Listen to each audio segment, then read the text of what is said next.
I've been here all day. Feet hurt. Ain't walking straight. So I'm ready to get out this place.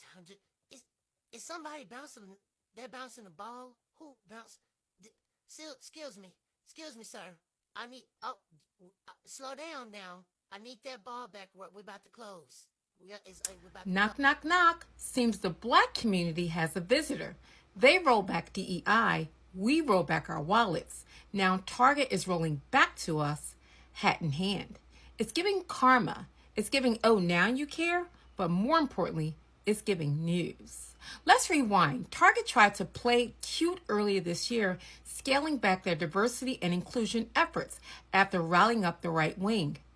Translation, they choose MAGA over melanin, and baby, it backfired big time. Now Brian Cornell is meeting with Reverend Al Sharpton. Yes, the Reverend Al Sharpton you see here, trying to patch things up with the very black community they thought was disposable. Oh, so now we matter? Pastor Jamal Bryant and others weren't playing either. They launched a 90-day boycott during Lent. Black dollars were pulled and Target felt it.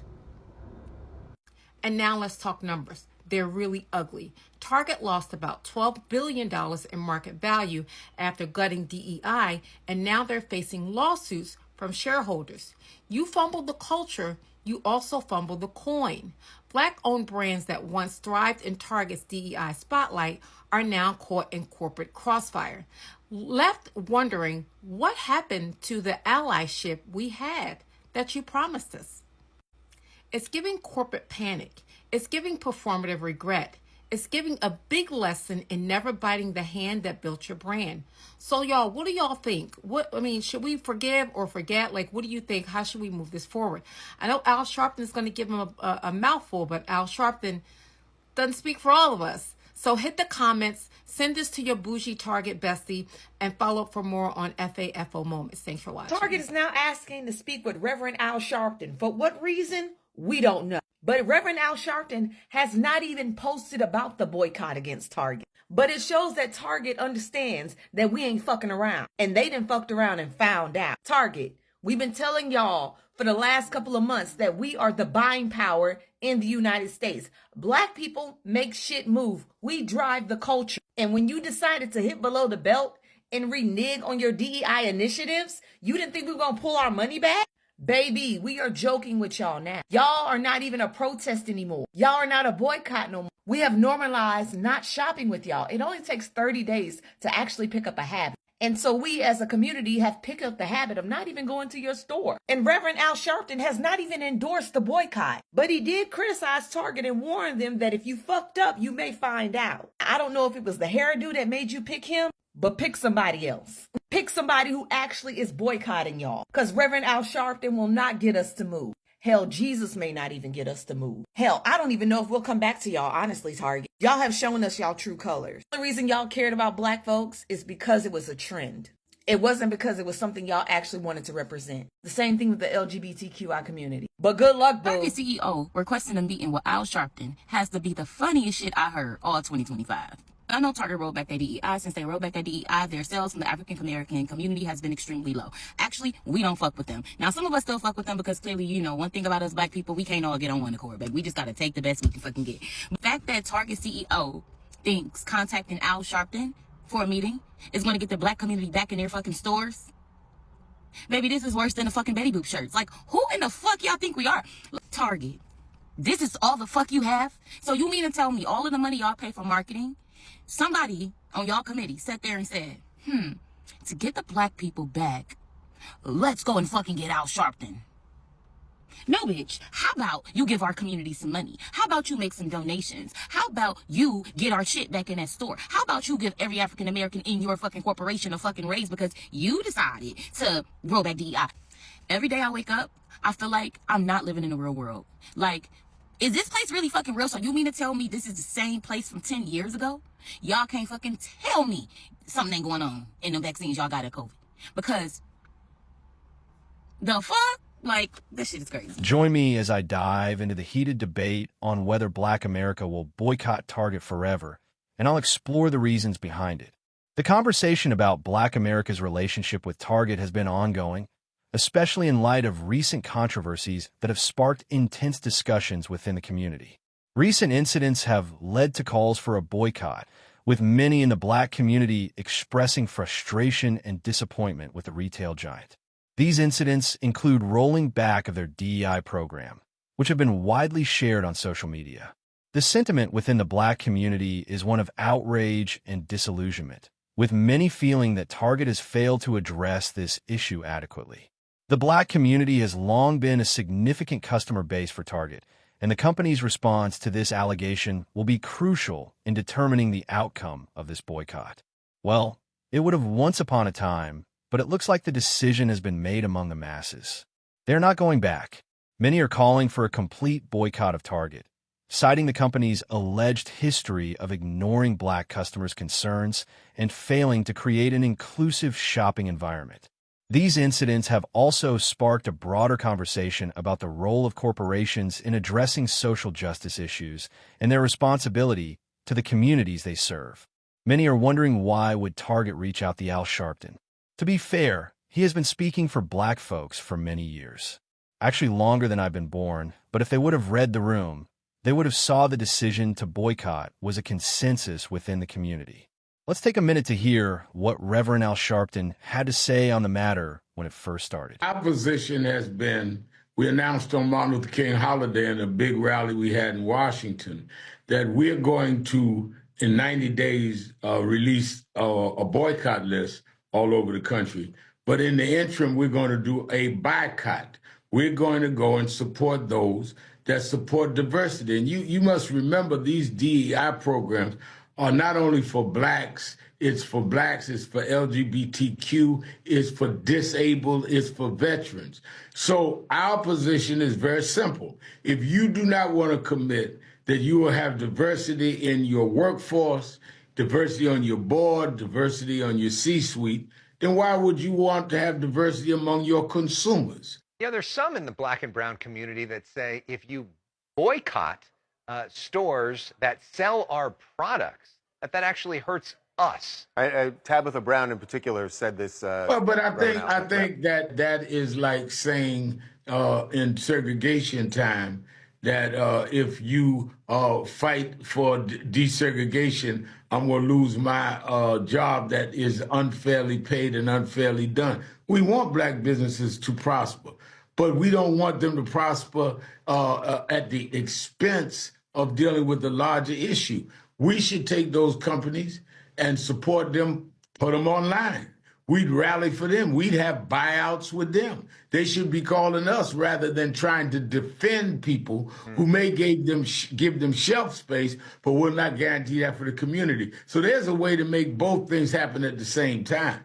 If Mr. Trump and his supporters can tell you you cannot make sure that you have a diversified workforce, then they can't make a law to make us shop and spend our money where we're not guaranteed that there's going to be fairness. Diversity programs started because there was bias against those communities. Now you're going to tell me, when we're trying to correct the bias, that you're going to penalize the companies? No, I don't think so.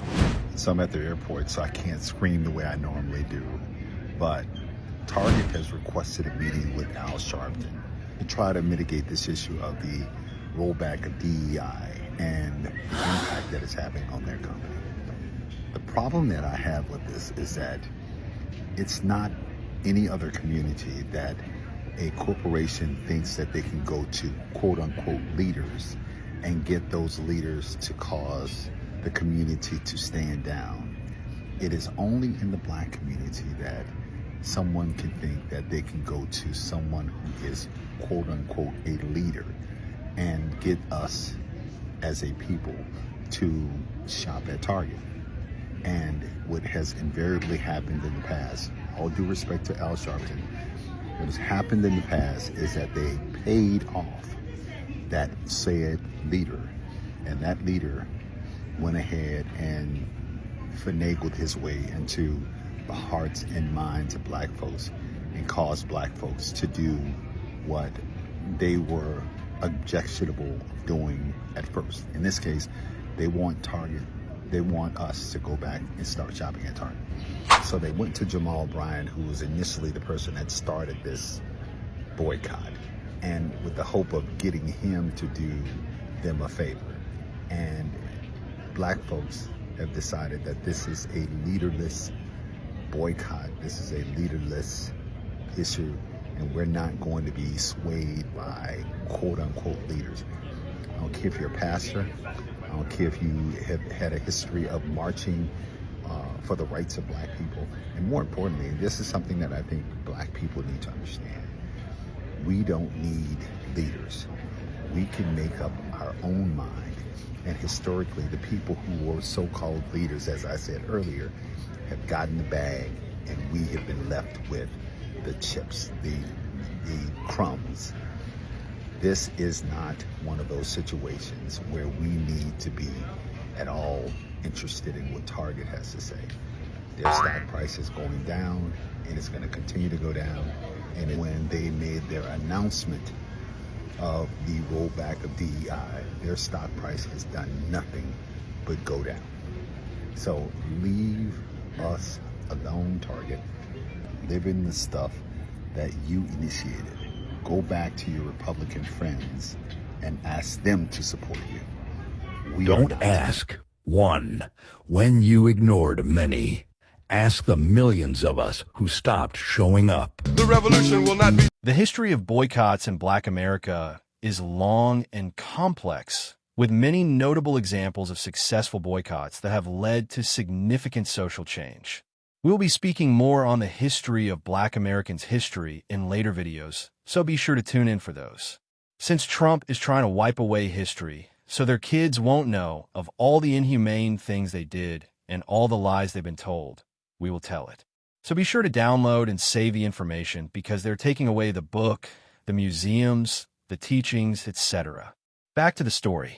Social media has also played a crucial role in amplifying the voices of Black consumers and mobilizing support for the boycott. Target has responded to the backlash by issuing statements and implementing diversity and inclusion initiatives, but many in the Black community remain skeptical.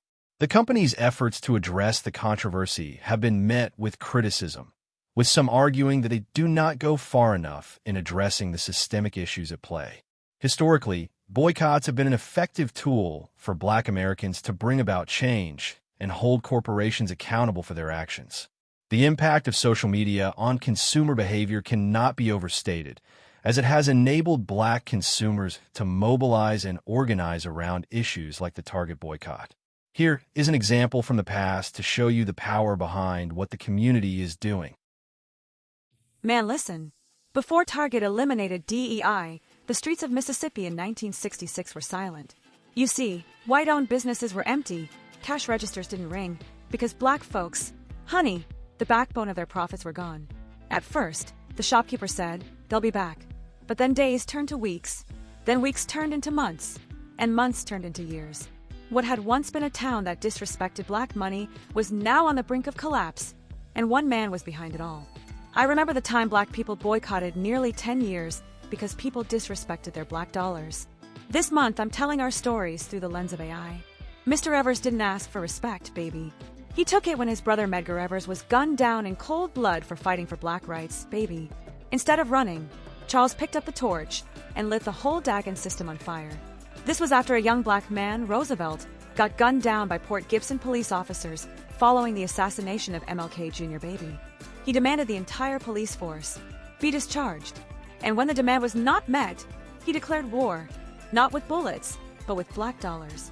The Claiborne County boycott had begun, baby, and for 6 years, no more gas from racist-owned stations, no more groceries from racist-owned markets, no more clothes from racist-owned boutiques. Many families would drive 75 miles out of the community in solidarity, and hundreds of thousands of dollars in Black spending vanished overnight. Racist business owners who had never feared losing the Black dollar before were now desperate. And to enforce the boycott, Evers' men, known as Black Cats, stood guard outside the stores warning everyone not to betray the cause. And those who broke ranks, their names were printed in newspapers.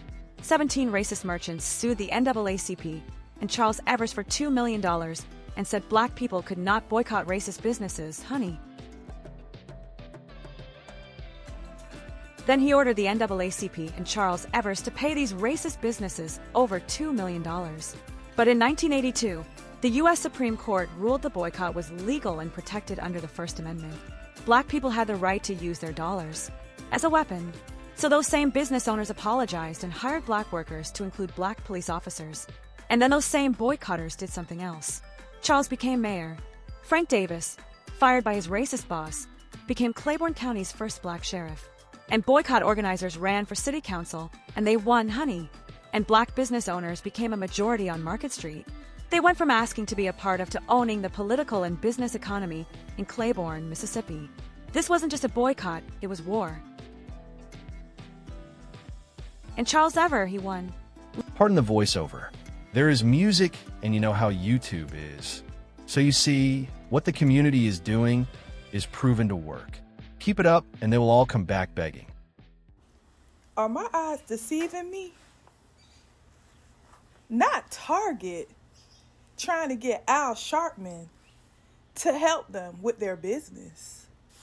Baby, Al Sharpton can't help y'all. This is not the 60s or the 70s. This generation right here, we don't play. You play in our face, and we're going to take away our black dollar. And I remember a few weeks ago when I made a video, it was a whole bunch of people who did not look like me who said that our black dollar didn't matter. Now, Target CEO is trying to get Al Sharpton to help him. You can't be helped. And like I said before, any other business that plays in our faces, we're going to shut it all down. Or to stop. It's over. Target, it is time for you to wave the white flag. For starters, if you think Al Sharpton has the same influence over the black community that he had maybe in the 70s, 80s, you'd be sadly mistaken. Skinny Al Sharpton ain't moving the needle anymore, all right? We not listening to him. That's also another sign of just how out of touch you have been with your customer base. Watching the way these companies behave in light of losing the black dollar should really show people just how little these corporations think of us, how easily they lump us all into these monolithic bubbles, how easily they let their stereotypes, what they think of our communities, influence how they make their business decisions. To think that somebody like Al Sharpton is the person you need to turn to in order to appeal to the black community and try and get our business back tells me everything I need to know. You were never really in touch with what we wanted from your store. When everything happened during George Floyd, when everything happened with the BLM movement, you were looking to make a buck. You were looking to capitalize off of our pain. And as soon as it felt like that money was not rolling in at the same level, as soon as it felt like the campaign to support us did not fit your bottom line, you dropped us. And you dropped us thinking that we wouldn't notice. You dropped us thinking that other communities wouldn't notice. You dropped us thinking that it would not mean anything. Well, now it does. You've suffered 11 straight weeks of low sales, low foot traffic. You've lost close to $15 billion in overall sales and revenue. This is the find out stage that Target never thought they would come to, because they believed they were bigger than the program. But you're not. I told y'all we were going to bankrupt a corporation. We might bankrupt a few more before this presidency is out. And the first one up is absolutely going to be Target. Reverend Al had absolutely nothing to do with my decision as a black woman to stop shopping in your stores. I don't know what you would have to do. I don't know what kind of miracle you would have to perform, Target, to get me to ever shop at your stores again. And if I was going to be influenced, it would be by the collective of black women that influenced me to agree not to shop in your stores together, as a way of showing you how we feel about your policies. and how insulting and hurtful they were to us as customers. It's actually causing me to do a lot of research. I now recommend to Black women as a very effective and viable alternative to these marches.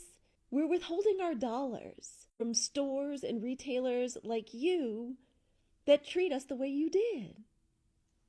Easy. Reverend Al ain't got nothing to do with it. He can't have any influence. The only people that influence me about this are other Black women. He ain't had nothing to do with the original decision and my continuing decision to withdraw my dollars from your store. Because you know what else I learned during this period of kind of tightening the belt, being more careful and picky about where I spend my dollars? I learned that we as Black people, we overspend, we overconsume. I'm glad that we've gotten started and we're practicing consuming less by refusing to shop at your stores. Good for us. Yeah, Reverend Al ain't got nothing to do with it. And when you think about it, when we think about the Black community and us spending money in your stores, who do you think's making that decision, men or women? I gotta be honest with y'all. I don't think I have ever run into another man or dad that I know at Target. I run into other moms, women I know, but never run into another man. Like, I don't know what y'all are thinking, and I'm Gen X.